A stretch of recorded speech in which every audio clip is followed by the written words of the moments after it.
Hi there, this is Coach Suiso and welcome to this lab video demo on molar volume of a gas. I'm going to be following the procedure and using the materials that are listed on your lab sheet that you can find on Canvas in the modules for this lab. It does also come with some post-lab and pre-lab questions that will be provided to you by your teacher. I'm going to go ahead and flip the camera and show you some of the materials that we're going to be working with and get started on the lab. But I'm also going to make sure I've got my lab coat on, my safety goggles. I don't have anything dangly.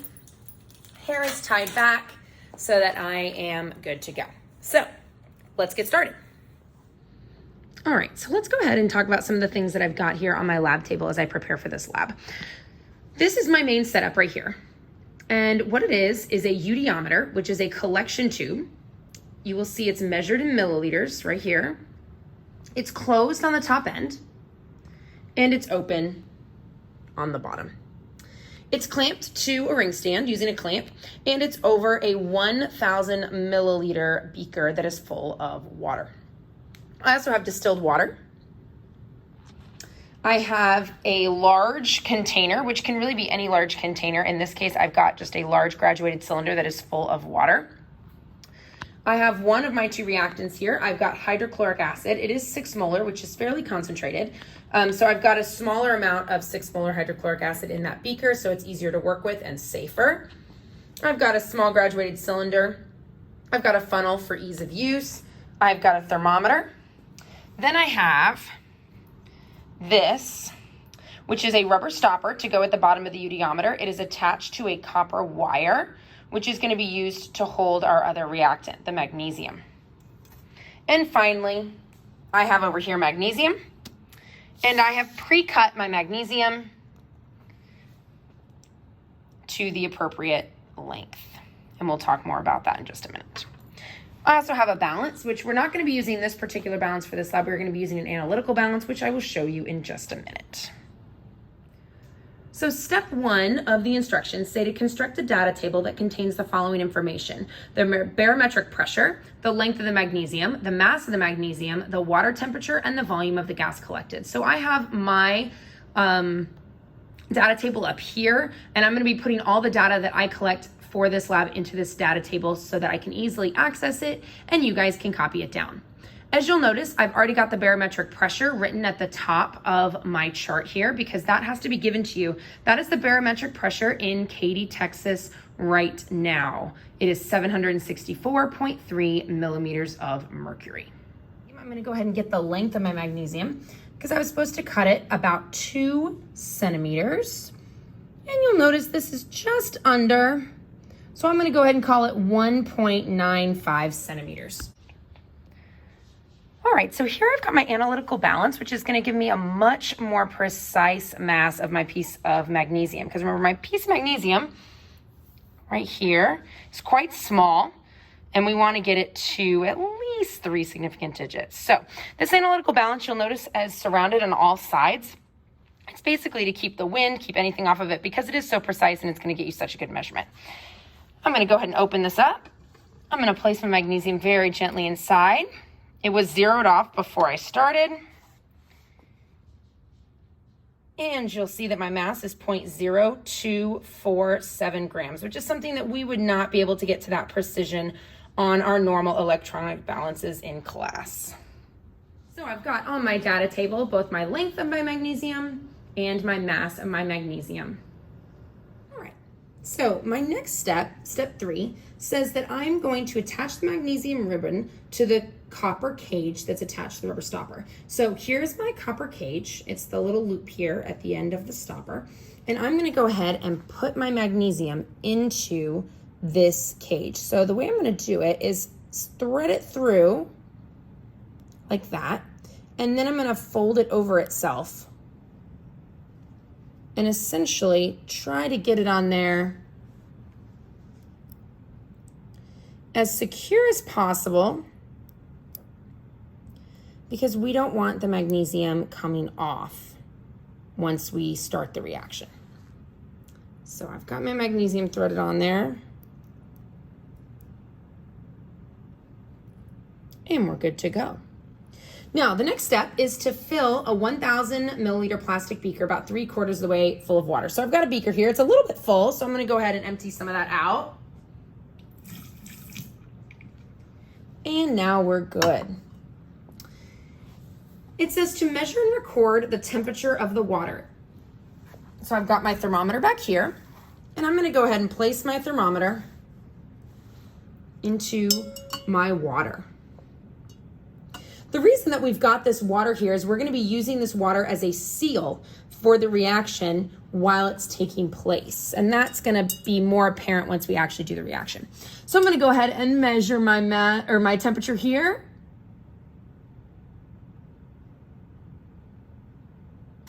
And I've got about 23.5 degrees Celsius. All right, our next step, step 5, says to obtain our gas collection tube, and then using the graduated cylinder, measure out 10 milliliters of the 6 molar hydrochloric acid and pour it into the gas collection tube. Now, I've got my 6 molar hydrochloric acid here, but remember I put a smaller amount into this beaker, so it's easier for me to manage safely. So I'm gonna go ahead and pour 10 milliliters into my graduated cylinder to measure it out. Remember, 6 molar hydrochloric acid is fairly concentrated, so we do not want to get it on our hands, clothes, or in our eyes. All right, perfect. We've got 10 milliliters of hydrochloric acid. Now, I'm going to put that into my gas collection tube at the bottom of the tube. Because remember, this tube is closed on one end and open on the other. So I'm going to go ahead and I'm going to pour my hydrochloric acid into my gas collection tube.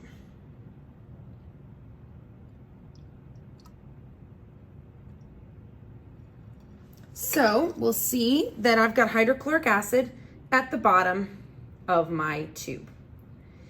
Now, the next step says to carefully fill the tube to the brim with distilled water, keeping the gas collection tube at an angle. We're gonna do this really carefully. So right now, as it stands, my acid is at the bottom of the tube. However, I'm gonna fill this with water and eventually I'm going to invert this. And when I invert it, the acid is more dense than water, and it's going to come to the bottom of the tube and react at the bottom with my magnesium, okay? We wanna make sure when we fill this up with water that we're filling it up all the way to the brim. It might even overflow a little bit, and that's okay because I need a very good seal. So, got my water, see if I can get a good angle so we can see, and I'm going to, at an angle, gently fill my collection tube with water. I don't want my acid at the top of the tube. I just want it to be water.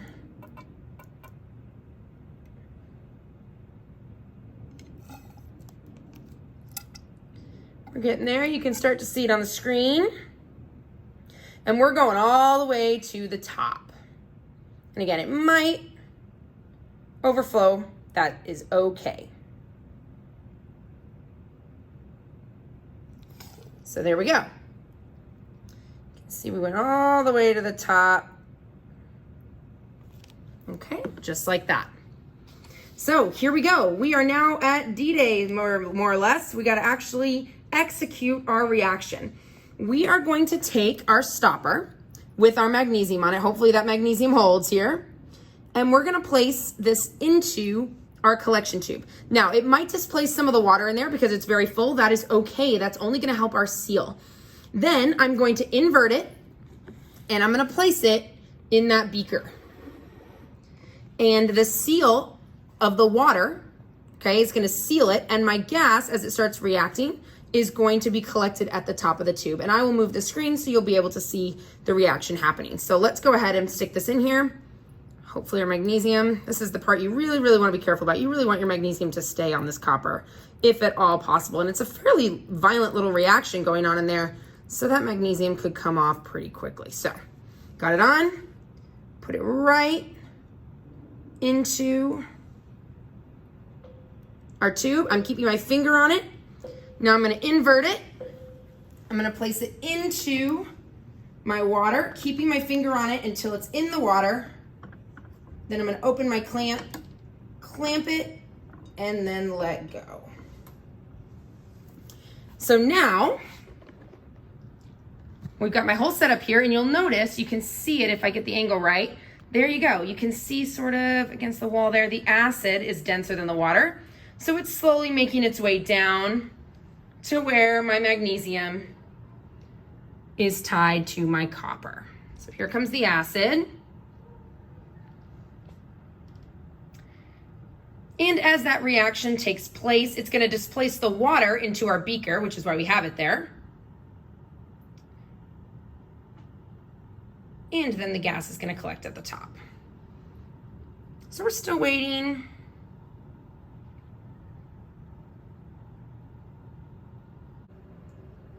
And I've gone ahead and added my temperature to my chart. And we can see, if I get close enough, you can see some bubbles starting to form.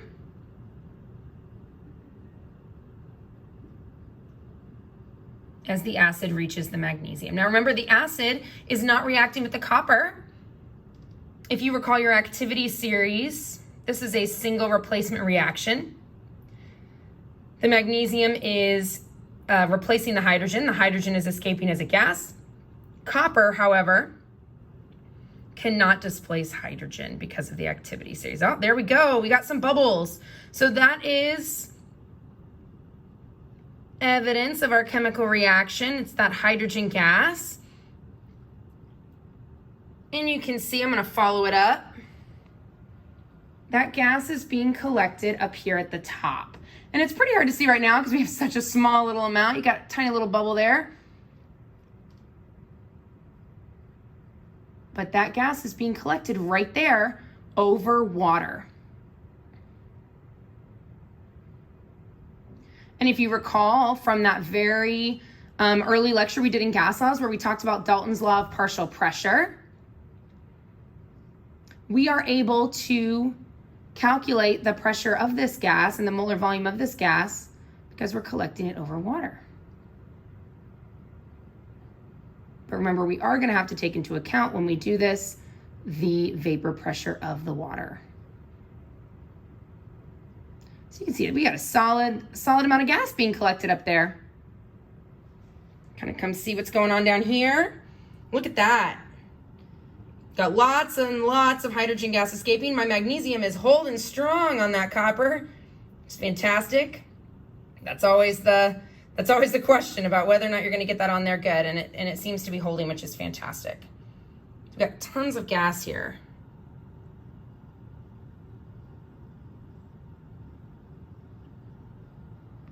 And you can see as we go up to the top, I'm going to zoom out so you can see the whole apparatus.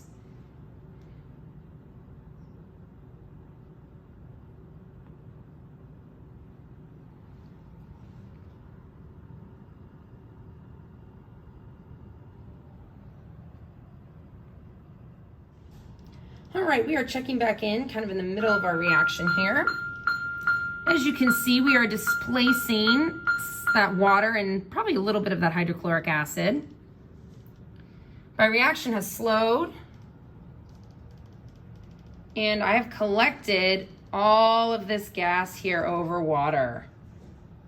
It's a pretty substantial amount. And you can see we still got a little bit of gas rising, but my magnesium has completely reacted. Now we're gonna wait an additional 5 minutes per the instructions to make sure that the gas that is in the tube has cooled down to room temperature, because we want it to be at room temperature when we do our calculations. But we did a pretty good job here. That's a fairly substantial amount of gas, and it seems to have collected really well, and I didn't lose my magnesium. All right, the last step that we're gonna do here is we are going to equate the pressure inside of our eudiometer to the atmospheric pressure or our room pressure. So what I'm going to do here is I am going to take my eudiometer off, but before I do it, I'm going to use my finger to plug it so that we don't lose anything, okay, from inside of our eudiometer. So I'm going to dip my finger in, plug it, then I'm going to take the entire eudiometer over to this graduated cylinder that's over here in my sink. And the reason it's in my sink is so that we don't spill anything, okay? So I've got my hand pinned here, and I'm gonna bring this over here. You'll see that I've got it sealed with my finger, okay? And I'm gonna go ahead and lower very gently the end of my UDometer into this graduated cylinder. And I'm gonna line up the water level inside the graduated cylinder with the water level of the UDometer. And once I've done that and they're even, then that means I have made the atmospheric pressure and the pressure inside my UDometer equal. So I'm gonna go ahead and lower it. Once it's sealed, now I'm gonna lower it down until my water pressure or my water level is lined up with the water level right there. And we are at 25.2 milliliters of gas. So that is the amount of gas that we collected, is 25.2. So once I've gotten that number, I am good to go. I can go ahead and remove my UDometer, remove my plug. I'm gonna drain it out into a sink. As you can see, all my magnesium is gone and reacted.